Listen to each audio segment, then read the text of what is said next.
Hi, everybody. DUGROZ here with DUGROZ Reports. Every Saturday morning on this particular YouTube channel, I have a live stream. It's at 9:30 a.m. Central Time. And a few weeks ago, I did part 3 of my Path series, which is an educational series about how to objectively select, obtain, and use specific credit cards for everyday spend in points and miles. So we put our brains to it and don't just guess randomly about which cards to use. Today, I will present to you episode 3, which is all about rental cars. And I've taken the live stream, chopped out all the unnecessary bits, and I present it for you here. The only thing I would ask is that if you get any kind of value out of this sort of content, please click the thumbs up button and please subscribe to the channel. Roll that tape. Hi, everybody. DUGROZ here with DUGROZ Reports. Today, we're talking about the Path method for points and miles, part 3. This is all about rental cars. This is the Path method for everyday spend in points and miles. So, need to give you a little bit of background, little bit of a refresher here in terms of what this is all about. So, what's the problem that I'm trying to solve? The problem is big shiny object syndrome for spend, or big multipliers. And I put some examples down here at the bottom. This is probably just a refresher if you've seen this before. Amex Gold gives you 4x on dining. Wells Fargo Attune gives you 4x on like beauty supply salons, pet supply stores, that kind of stuff.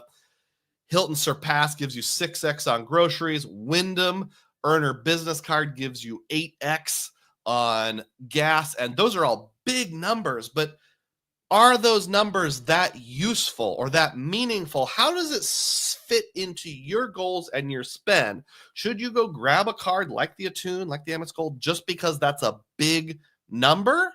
Or is there more to the story than that? Well, the problem is that second bullet point, the card drives the goal rather than the goal driving the card. So the Path method is a method where I'm trying to help people think through how they should set up their everyday spend. So here is Path, the solution. P, you have to pick your travel goals. A, you have to assess your ecosystem options. T is you tailor point earnings to your spend. And H is you harvest your rewards. We'll go through those one by one as we get a little further. Couple disclaimers here. One is this is highly personalized. What works for me might not work for you, but I want to show you how I'm doing my thought process, and then you can apply, you can glean some wisdom from this as well. And secondly, this is for everyday spend, not sign-up bonuses. We all know that year one, getting a sign-up bonus with a card is almost always worthwhile. So P, the first letter in the acrostic, pick your travel goals. Don't think I have to really define this. I think you'll figure out what I mean just by looking at some examples. Everyone has different priorities, and these will sometimes conflict with each other. For example, maybe you want to do upscale hotels, but you also want little or no out-of-pocket expense. Those might contradict, so pick which one is more important to you. Maybe you'd rather have a vacation rental. Maybe you're taking a lot of road trips. Maybe you want quantity over quality, or you want premium cabin flights. None of these goals are wrong, but decide what's most important to you. Some more examples would be family travel. You're bringing your wife and kids. You want to do international travel. You want upscale lounges. You want to be loyal to one airline. You want many small trips. You just want to do a lot of weekend getaways, like I know Uncle Luke has done in the past. Maybe you're really loyal to one brand. You're like Cesar and you just love Hilton, so you want to lean into it. None of those are right. None of those are wrong, but you pick what's important to you. And once you know your goals, you'll have to go through each of your goals and apply the other steps to them. Now, I'm going to tell you what my goals are for the remainder of 2025, going into 2026 and beyond. And I've mentioned these before, but just to review, goal number 1 is Hilton's. I really like Hilton's. I like the guaranteed connecting rooms. I like my gold status. I'm going to be visiting I wouldn't say mostly Hiltons, but a decent handful of Hiltons over the next several years. Number 2 is non-chain lodging. When I'm not staying at a Hilton, I like to stay at like a cabin in the woods or Airbnbs or Vacasa vacation rentals or just some weird boutique hotel on the edge of a lake that you really can't book through any sort of big hotel chain. Number 3 is rental cars. I like to go to the kind of places you can't get to unless you have a rental car. For example, if you want to get to the grave of Martin Van Buren in upstate New York, there's no bus, there's no train that takes you there. So you're going to have to rent a car unless you live close by and can drive your own car. If you want to go to Blackwater Falls in West Virginia, you're going to have to rent a car.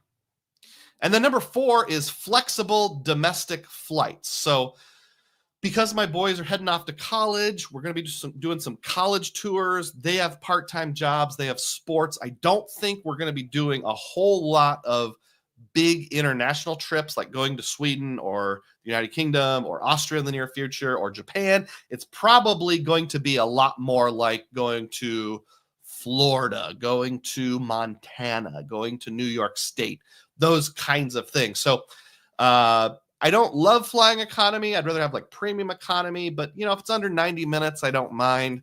And I want it to be flexible because I don't want to have to be loyal to just one airline. A plurality would probably be American, but sometimes it's United, sometimes it's Southwest. Sometimes it's Delta. It just varies a lot because I don't live near a hub. If you are observant and have watched other of my videos, you'll notice that recently number 3 and number 4 flip-flopped. I did have domestic flights listed as number 3, rental cars listed as number 4. We are here today. We're talking about rental cars. All right, so pick. Today's example is in fact number 3, rental cars. And on the screen here, I have some pictures of different times I've used rental cars. All of these are within the last 18 months, I'm pretty sure. Let me go through this mentally. The first one chronologically would have been from April of 2023. That's the bottom left one, kind of that silver car. This is somewhere in rural West Virginia, actually parked at a rural cemetery that didn't have a driveway. It's just like you drive on the grass, and took my picture there with that rental car. Then I went in fall of last year. So like October of, I said 23. Last year was 24. Spring of 24. Over here we have October of 24, the Route 66 Brick Road, not too far from Springfield, Illinois. And then in April of last year, I went to upstate New York. This is in a random Osco drug or Rexall drug type parking lot that was abandoned in Catskill, New York, home of Mike Tyson. And then just a few months ago, we were in Wales, and there's my rental car there in the United Kingdom. At the place where we stayed in a cottages.com rental booked with Wyndham points. To clarify, the cottage was booked with Wyndham points, not the rental car. So I do make frequent use of rental cars. Let's assess rental cars, ways to book. So now that we've picked our categories, and we're going to focus on just one of them today, rental cars, the next step in path, the acrostic is A, assess. This is different ways to book rental cars. So all you have to do is kind of think about door 1, door 2, door 3. I could book a rental car this way. I could book it this way. I could book it this way. What are the different ways you can book rental cars? Option 1 is directly with a rental car company. So you can go directly to Avis or Hertz or Enterprise or whoever and just go to their app and book a car. You can do that without doing any comparison pricing, or you can do it in conjunction with comparison pricing. Option 2, you can use Expedia or something similar, Orbitz, Priceline. What's the William Shatner one? Can't remember. One of them. Kayak. You can use some sort of third-party company that's not credit card affiliated. Now, obviously, in both of these options, 1 and 2, you're not using any sort of ecosystem points. You're not using Chase. You're not using Amex. You're not using Citi or Capital One. You're just using cash. Now you use a credit card to pay with it. So maybe you can use some sort of indirect method. Like up until recently, you could use the 1.5 on the US Bank Altitude Reserve, but we all know that's going away. Massive eye roll. Option number 3 is you can use a credit card portal. So for example, you could use the Capital One portal, get 10 points per dollar if you have a Venture X card. You could use Chase Portal, and maybe they'll have a points boost, but probably not. Unless you have the grandfathered CSR, then you'll be able to get 1.5 at least until those points run out in a couple years. So yeah, you can go through whatever portal is your favorite portal, and you might get some sort of uplift on that, depending on a variety of circumstances. And option 4 is auto slash. So if you don't know, there is a website called autoslash.com that I check, as far as I know, literally every time I rent a car. Maybe not every time, but 90% of the time I rent a car. And it has 2 features. The first feature is pretty much similar to any other third-party portal where you put in your parameters. You do have to put in your email, but they don't spam you as far as I know. I've never been spammed. And then it'll email you a link to some offers, which are almost always Priceline. Not always, but almost always Priceline. And sometimes it's better than those third-party portals. And they have a backup plan, which is after you have a rental, you can enter it, and they will keep tracking it and try to beat the price. Auto slash will have the same end result for payment as 1 and 2 in that you're not using your points directly because it's all through third-party portals and such. This is where we're going to spend most of our time today on the A step, assess, because the only way to assess is to go through each of these options, get lots of examples and lots of data points, and just let the chips fall where they may. The last 2 steps, the T and the H in path, Tailor and harvest, go way faster. So we'll be spending most of our time here today. I need to do a little bit of a disclaimer here. Not so much a disclaimer, but just kind of setting the rules, the ground rules of what we're going to do. Number 1 is I'm going to choose the good level of car rentals or above. Now, everybody's going to have to choose what is a good car rental company to go with.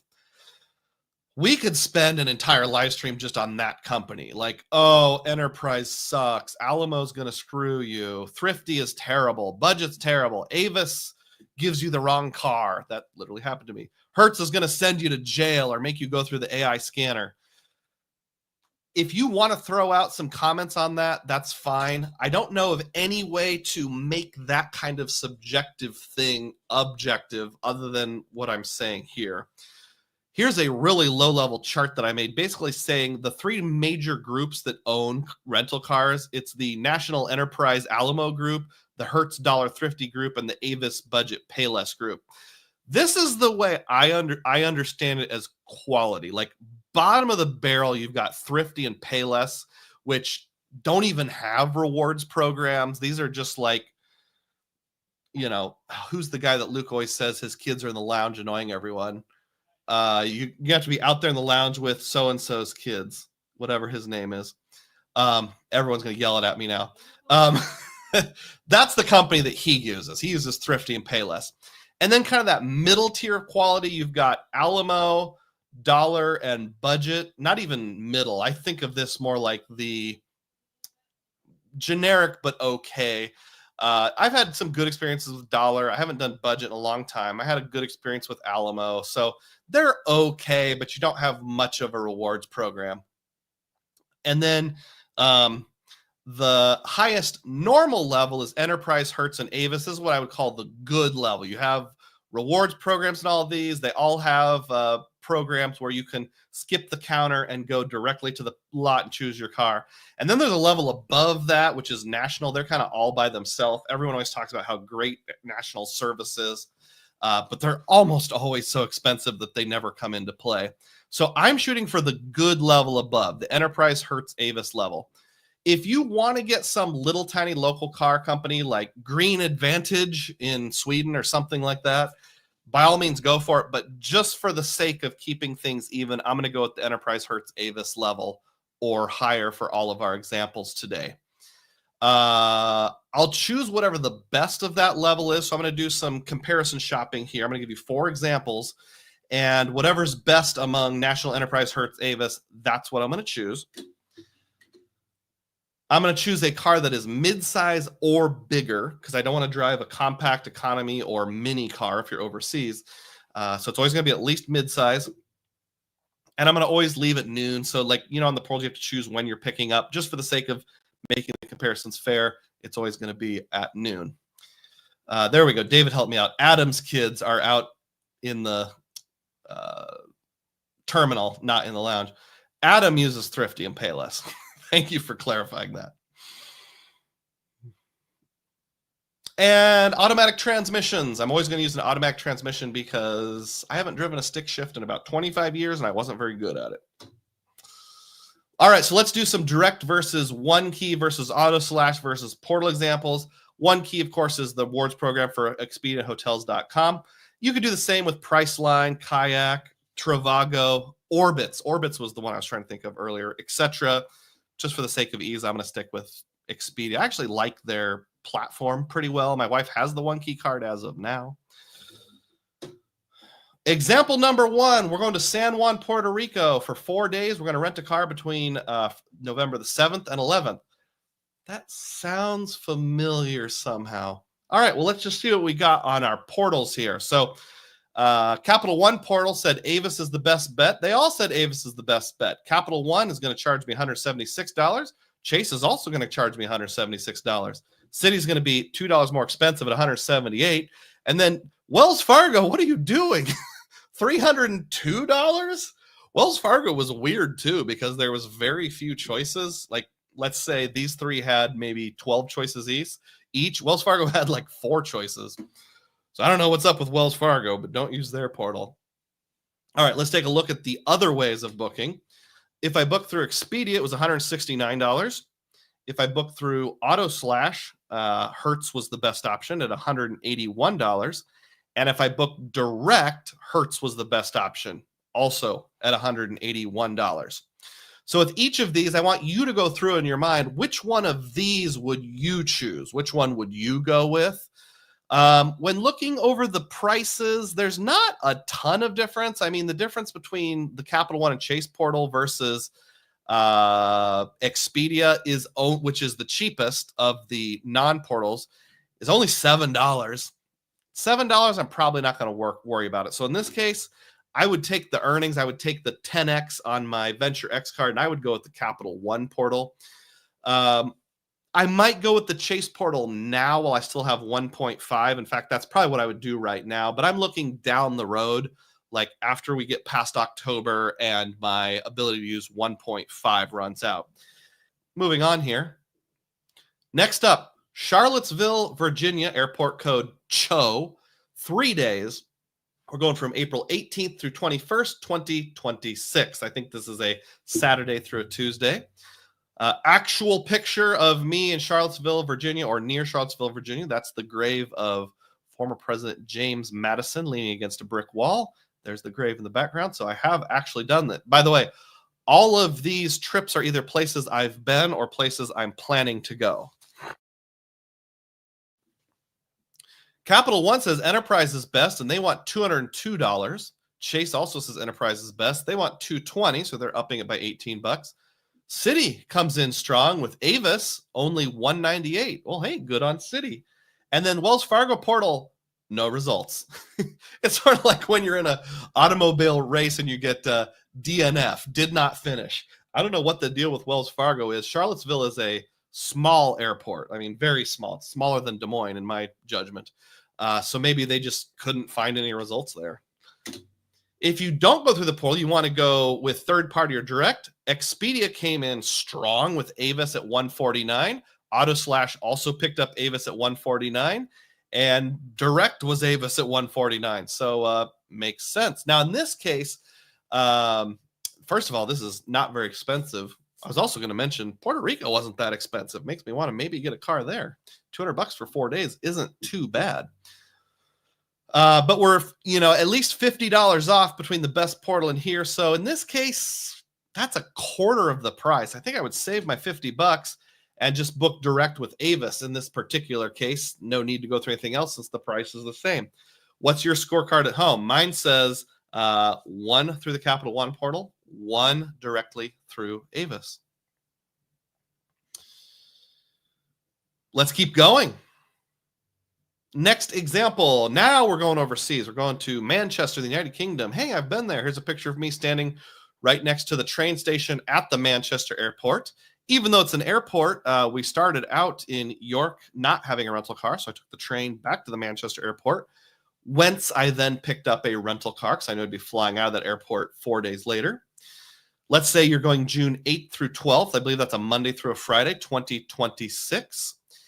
Capital One portal said, let's do Enterprise at $464.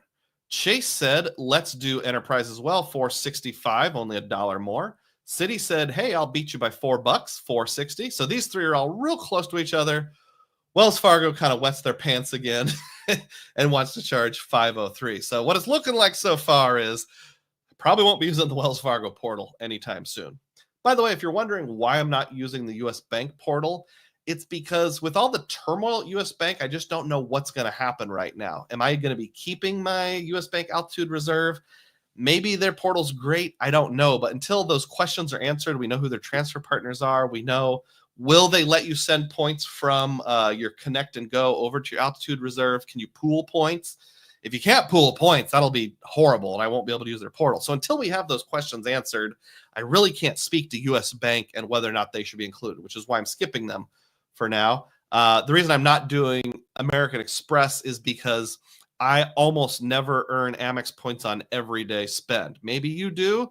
I've also seen examples where the Amex portal is really jacked up. So let me know if you think Amex portal is wonderful, but I just don't hear a lot of people speaking to benefits of using it. Seems like Capital One and Chase are the ones that people really like.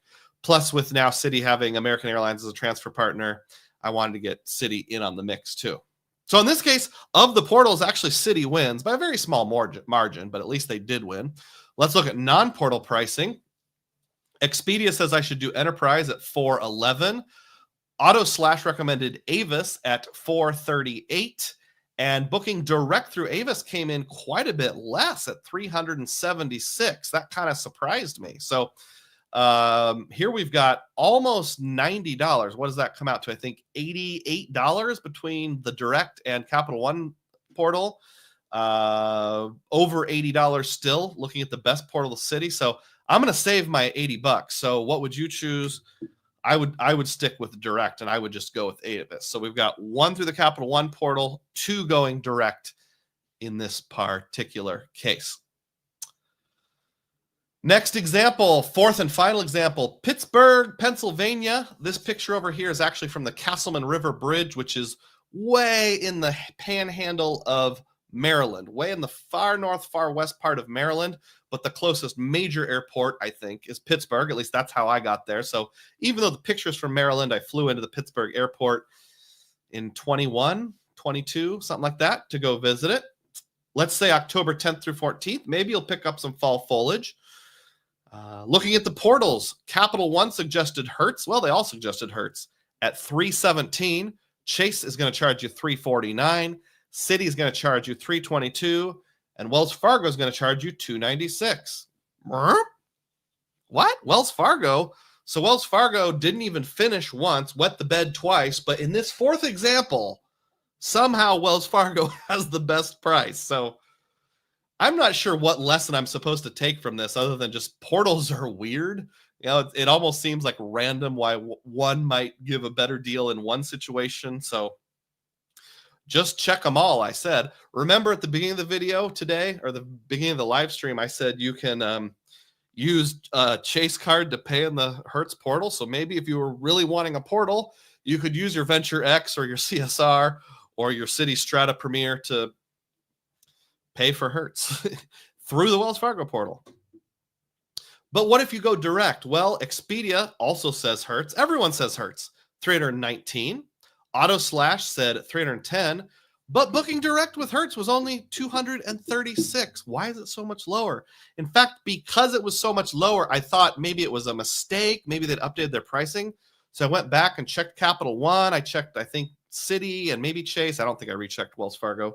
I rechecked Expedia to make sure I was right. Yeah, it's right. For some reason, booking direct with Hertz, the exact same car. It was a Kia that's relatively new. I don't remember what it's called. It's like a Z Kia 387J or something like that. It was at least midsize or higher.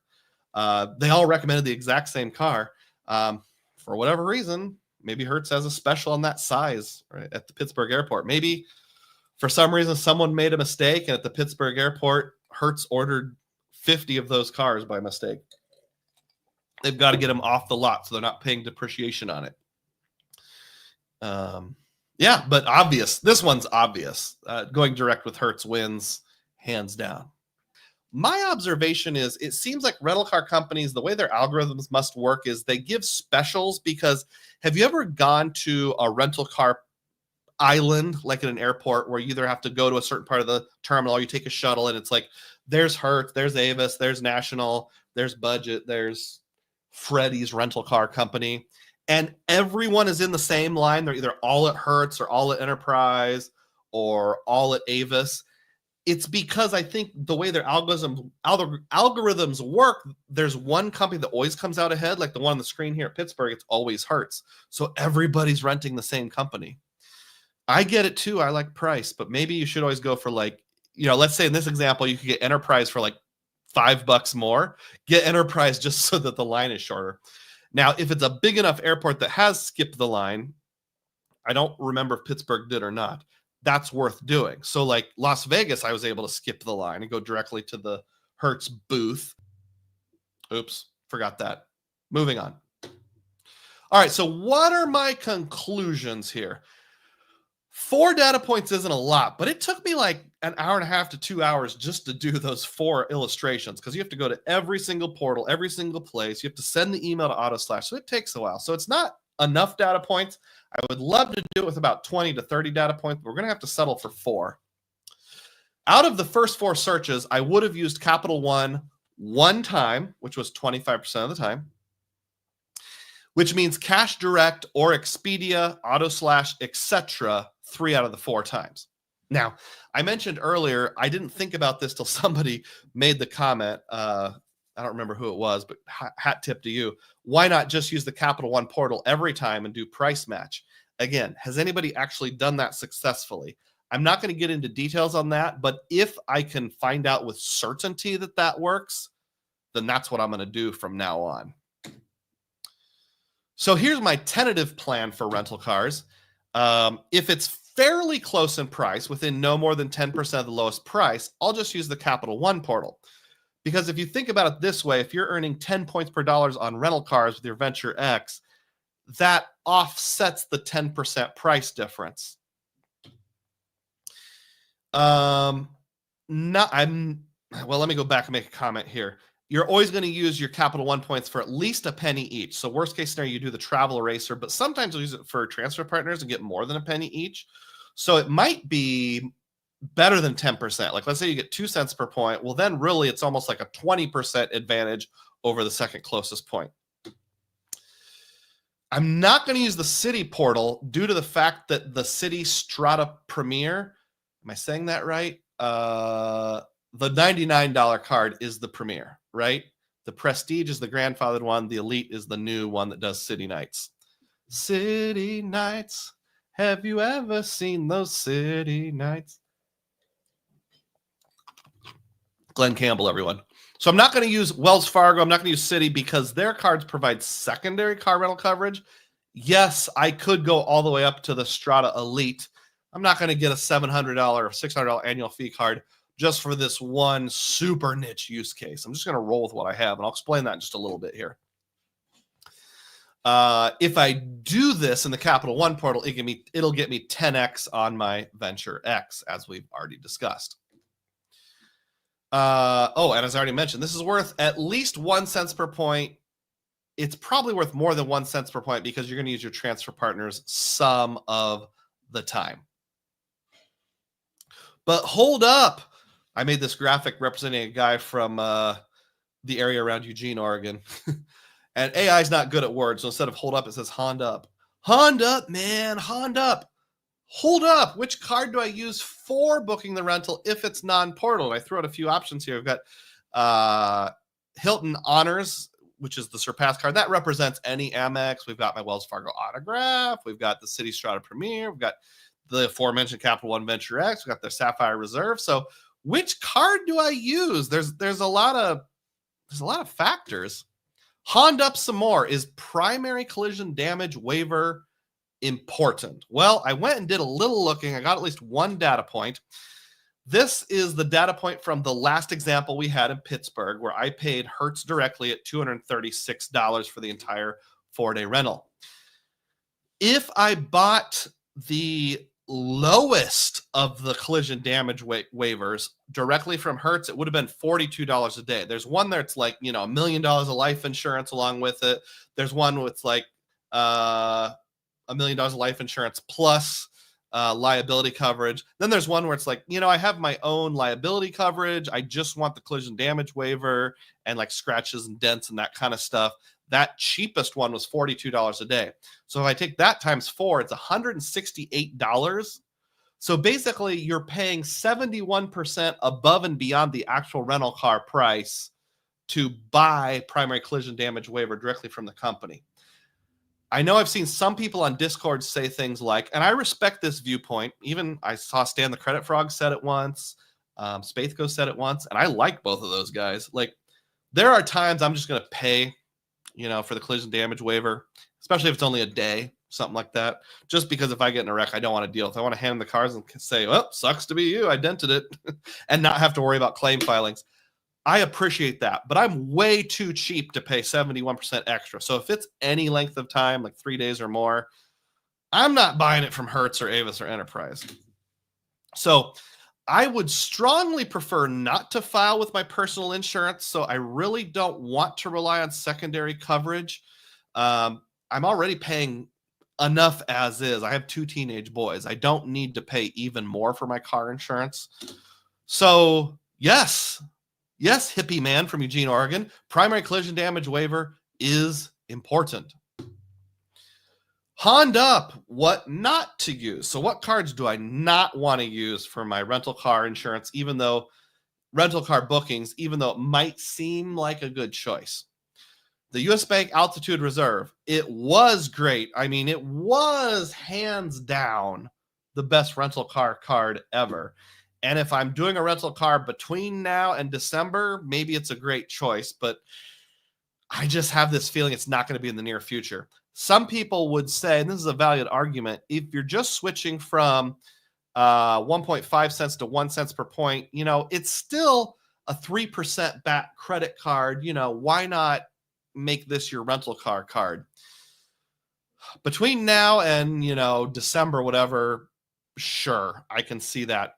The problem is it used to have this great synergy where you earned points on the booking, you earned 1.5 cents per point functionally, you got to use it on the same booking, you got to use your real-time rewards, and now that's gone, or at least as of December will be gone, because I'm not going to get a statement. I'm going to, or I guess real-time rewards I will be able to use, but only at 1 cent per point. Okay, whoopee. My, is it $300 or $375? $325 credit is no longer something I can use on the same rental. I have to use it as a coupon. So it's just not as good as it used to be. How about the Chase Sapphire Reserve? I'm probably not keeping it after next summer. Plus, once we get past October, I'm only going to earn 1x. Not a hugely big deal, but all the things that made it great are going away. So both of these cards, the Altitude Reserve and the CSR, I've got somewhere between 3 months and a year, maybe a year and a half on the CSR before I run out of points. But that's not a long-term strategy. So I'm trying to think of long-term what card is best. How about the Wells Fargo Autograph? What about the Strata Premier? What about the Chase Aeroplan card? All of those are secondary, at least domestically they are. And I just said on the previous screen, I don't want secondary. So what about Amex? Honed up. What about Amex? I know Cesar, Joel, and others have said, like, well, there's this thing. I know you can add premium rental insurance for about $22 per rental, but none of my Amex cards give more than 2x on rental cars. So at the bottom of the screen are all of my Amex cards that might apply. I also have a business screen, but that's not going to do jack. The Blue Cash Everyday doesn't give anything on travel or rental cards. The Hilton Honors doesn't give anything on rental cars. My Amex Blue Business Plus would give 2x because it gives it on everything. But am I going to have an issue where it's like, oh, were you really renting for business if I get in an accident? And this is probably the even bigger point. I'm not going to add an Amex green card just to rent a car 2 to 4 times per year. And I think on the next screen, I'll show how there is this law of diminishing returns. I'm not spending enough on rental cars to worry about it that much. So hold up, which card do I use? Well, you'll see he's holding the Venture X. I guess the Venture X wins by default. It's the only card that I have right now that's not getting a major nerf on this sort of topic that has primary rental car collision damage waiver everywhere. So whether portal or direct, either way, you'll have primary collision damage waiver with the Venture X. And an extra 1X is nice. Like, I could, move to get an Amex green or something like that. But is it that big of a deal to go from 2% to 3%? Let's use an example. Let's say I spend on average $300 on car rentals. And you can see from the examples I did, it's usually not even that much. But let's just say $300 and I rent 4 times a year. That's $1,200. For an extra 1 point per dollar, that's an extra $1,200. Excuse me, 1,200 points. I wish it was 1,200 bucks. That's an extra 1,200 points. Is an extra 1,200 points per year, which is about $12 if you think penny points. Could be worth more, maybe $24.02 per point. Is that worth getting or using a different 3X card? No. So yeah, maybe the Venture X doesn't have the greatest earnings, but I'm not going to worry about getting the greatest earnings for $12 a year. You don't earn points by paying for travel. I mean, you do, but I'm going to earn lots of points for paying for my travel isn't really a strategy. You earn your points on normal stuff like gas, groceries, dining, going to Walmart, that kind of stuff. You don't, if you're like me at least, I'm not traveling for work. No one's reimbursing me. So my 4 RIP trips a year is not where I earn points. Trips are for redeeming points, not earning points. But I'm willing to change if anyone has a suggestion that I'm not thinking of how to get primary collision damage waiver without completely rearranging my wallet. If somebody knows or has a different suggestion, I'm all ears. All right, so I've done the A in path. Now we got to move on to the T. A was the longest section by far. Tailor. So I have to figure out how to tailor my point earning, and point earning could also be cashback earning, to my spend for this. Well, what have we learned? The bottom line is there really isn't a way to use points directly for rental cars. Yes, at least for the time being, you can get 1.5 in the Chase portal, 1.25 if you have the CSP, the OG version of the CSP. We don't know what's going to happen in the future. There's going to be points boosts, but will rental cars have points boosts? Will it be good ones? I'm skeptical. I still don't know why some company doesn't make Hertz or Enterprise or Avis an actual transfer partner. There's one airline card. I don't remember which one it is. Is it one of the Deltas that gives you like $200 worth of credits at Avis's every year? Why doesn't Amex make Avis a transfer partner? You have to figure out what the ratios are. It almost certainly won't be 1-to-1. It'd be 1-to-3 or 1-to-12 or something like that. But at least as of right now, nobody wants to be a transfer partner with a rental car company. One thing Frequent Miler said last week that I took to heart was the rewards programs for rental cars are usually not enough to take it into consideration. So usually I just shop on some combination of price and who's going to not send me to who's not going to send me through the AR scanner, customer service, those kind of things. I've never had a bad experience with Hertz, but those stories out there do scare me. And I've had multiple bad experiences with Avis. Something like 5 rentals in a row, 3 out of the 5 had something go majorly wrong. So right now, I guess I'm a fan of Enterprise and National by default until Hertz gets their acts together, figure out what's going on. I really hope Hertz loses a ton of business so they have to change what they're doing. Regardless, there's not a way to transfer points from Chase or Capital One over to Hertz or Avis. Even my Aeroplan pay yourself back trick doesn't work within the United States because I would have to pay for it with that Aeroplan card, and that would give me secondary car insurance. And I just talked about all the reasons why I don't want secondary. Now, outside of the United States, it's a great option. So I did use my Aeroplan card in Manchester, England there. And if I go overseas again or go to Canada or, Puerto Rico is part of the United States, so that doesn't count. If I go to the Dominican Republic and rent a car, I probably will use my Aeroplan card. But again, most of my travel, probably 90% of my travel, will be domestic in the next 2 or 3 years. Chase 1.5 portal is dying, so our options are starting to go away, and I'm looking down the road. I want to think like what'll work for the next 2, 3, 4, 5 years. So it's probably obvious, isn't it? I need cash. If I'm going to get this to work, I got to earn cash on my credit card.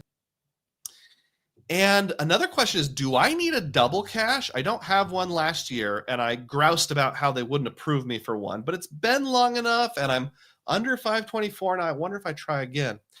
I was thinking last time I did a Path episode, this was back in like May and June, I'll just get the Robinhood Gold card. Well, a couple things have come up. One is I went on the wait list, and I'm still on the wait list, so it's not even an option right now. Secondly, would a double cash just be a better fit for me? Because if I'm saying, you know, yeah, the Robinhood gets 3x in cash back, but a double cash can be moved indirectly over to American. And if I'm averaging 2.25 cents per point, I think I said 2.5 earlier. Let's be more conservative, say 2.25 times 2. That's 4.5 cash back equivalent. So if I'm going to use it towards American or Choice or Preferred Hotels or something like that, a double cash probably beats a Robinhood Gold.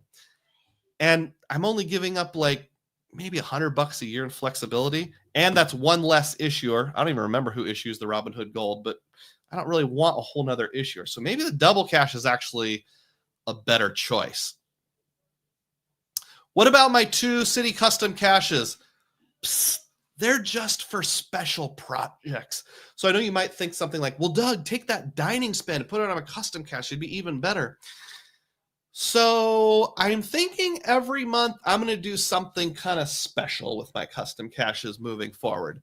I'll admit I do engage in a little bit of shenanigans now and then. Gift card buying, manufactured spending, whatever you want to call it. So it's either going to be gift card buying, which could be a form of manufactured spending. It could be gift card buying, which is not manufactured spending, but is strategic spending. Like maybe I go to a hardware store and buy, I don't know, I have to get a bunch of graduation presents. So I buy a bunch of random gift cards and spend them on other things, Burger King, Red Lobster, etc. You know, maybe I would do that. Or maybe there's just a one-time special project, like I want to buy a new lawnmower and it costs just a little over $500, like $507. So I'm going to go to Menards and put it on my custom cache and earn 5x. It's just kind of a one-time thing out of my savings account. It's not part of my budget per se. It's money I've either saved, I'm being strategic with, it's gift, it's church giving, it's manufactured spending. So that's why I'm not showing custom caches. Is one is simplicity. 2, they're going to get used. I may not max them out, but they're going to get used, but it's going to be for special projects, not for daily spend. So if I went ahead with this, my setup would look like this. To earn the city points, I have the City Strata Premier, which gets me 3x on dining, grocery, and gas.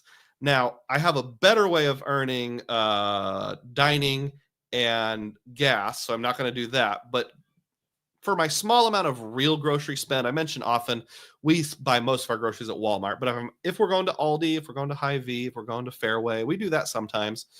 If I was out of state, went to Ralph's or Winn-Dixie or something like that, I would use my City Strata Premier. Not outside the U.S., though. Too many fraud alerts. PayPal debit card would pick up dining. Amazon card would pick up Amazon. Chase Ink Business Cash would pick up my Staples and Office Depot and anything telecom like cell phone bills, cable and internet, that kind of stuff. Even if I don't end up keeping Chase as a long run strategy, that's a good card to have just as a cash back card. US Bank Cash Plus will keep doing what it always does and give me 5% back on utilities and gym memberships, although we don't pay a lot in gym memberships, so I didn't break it out as a whole separate category. Wyndham Earner Business pays for all the gas purchases. And remember, gas is more than just gas. I really like Casey's Pizza. I like chicken tenders at Quick Star. And the City Double Cash picks up everything else. The reason why you see the Capital One Duo down here in the corner is because the Capital One Saver, the Capital One Venture X would be the cards I would use when traveling or to book the rental cars. So I wouldn't keep them as like my daily drivers, but I would have the Duo when I'm actually hitting the road. I joked around during the data points segment about how Citi made a travel card that doesn't like it when you travel, both from things I've seen online, and I have experience with a close friend who has had all kinds of problems with fraud alerts and shutdowns with Citi when traveling internationally. So I would not use my Citi cards outside the United States. First of all, I don't think the double cash even has no foreign transaction fee. But yeah, I would not. I don't even know that I would use them traveling domestically. Like if I go to West Virginia or Florida, I'm probably going to use these two guys here. But like here around home, the greater Des Moines area, I would use this setup right here. So my summary and takeaways are as follows. Then I'll catch up on comments and we'll move to the normal questions from the community tab. Takeaway number one is Hilton, in other words, buying points at half cent each, boutique hotels, Capital One Portal or Rove, and car rentals all require cash back. Takeaway number two is I should strongly consider getting a double cash. Ding, ding, ding. That's my gavel and verdict down at the bottom. Did I say ding, ding? I meant bang, bang, bang. That's my verdict down at the bottom there. And lastly, keep targeting the best cash back options for a bunch of everyday spend. So do what I said in the previous page. Just try to get your best everyday spend on cash back. If it happens to also be something where you can earn Citi points, even better. Love Citi more? Question mark. This is hard for me because you all know I went through a phase about a year ago where I had a really bad customer service experience with Citi. And let's be honest, their customer service is still trash. It's not going to get better, at least not in the near future. Pretty sure their IT was all put together in 1994 and they've just never upgraded. And if you're leaving your home territory, you're going to get fraud alerts and shut down. So don't use them while traveling, but just if you're a local guy who spends on gas, grocery, dining, that kind of stuff, and you're just driving around your suburban area or your equivalent of the greater Des Moines area, now that they have American, now that I Prefer has gotten sorted out, I think we got to love Citi more. And that's the verdict.